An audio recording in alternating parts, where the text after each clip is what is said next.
This is a tutorial on how to do salt deodorant. I'm starting out with Himalaya crystal salts. Just getting the coarse ones. Doesn't really matter what grade or whatever it is, because basically you're going to be soaking it in water until the crystals dissolve.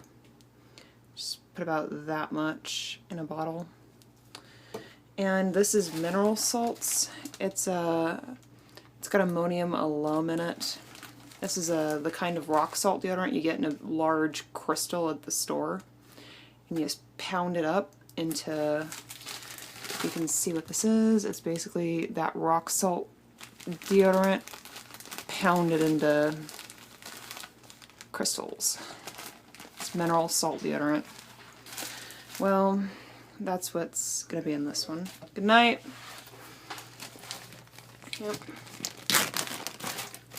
And then just putting some in there. Yeah. So then pour it while holding a, probably not.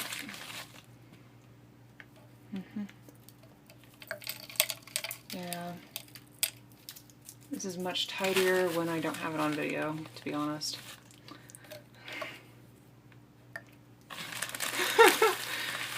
You can use a funnel or just drop the chunks in there, one or the other. Primary objective is to put as much of this as you want because you're just diluting it in water. You want it to be thick as much as you can. If it has crystals still on the bottom, add more water. You're just going to fill them with water. Just like that. It'll look like that. And you just let it sit overnight and you just keep shaking the bottle up. It'll have like little, yeah, it'll dilute. Just put a lid on it. Give it a good shake. It'll dilute into the water. Same with the other one. Well, I didn't put water in this one. Oops. Oh. Coordination with filming, not so good. But I'm doing this right before I go to bed, so I guess I did cut myself some slack. That color, believe it or not, will all settle to the bottom, much like the silt on a riverbed. Because this is basically what it is. It's Jurassic or Cretaceous salt from, you know, the ocean or whatever. After it's settled, it'll all settle to the bottom like that. It'll dilute into the water. You'll have clear water and pink slime on the bottom. You just basically want to tilt the bottle and pour out the clear water and leave the pink slime on the bottom. But you get one of these spray bottles, little spray top, cylinder.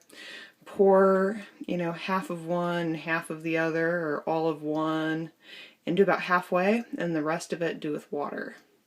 So it's this much salt solution and this much water to dilute it. Otherwise, you're going to end up with salt crystals all along here. And salt crystals everywhere you spray this, if it's not diluted really well, you're going to end up with crystals everywhere. If it's crystallizing on you, just add more water. Thank you. When it comes to the actual salt you use, the Himalaya salt's what a lot of people use just because it's natural. And what you're basically, the pink coloration, it's like the clay that was on the ancient seafloor, so it's not going to hurt you. It's not gross because anything that would have been in the clay is long since dead. It's fossilized or dead or whatever. People eat it. I mean, it is all natural. And it, honestly, I've discovered it doesn't matter if you use all of this with absolutely no mineral salt whatsoever. The salt from this will actually still do the trick because salt's been used to mummify things, where it kills bacteria through the fact that salt basically destroys bacteria. It's like salting jerky or anything else. It still has antiseptic qualities in the way of bacteria and microbes of different sorts. So it's still good to use without the mineral salts with the ammonium alum.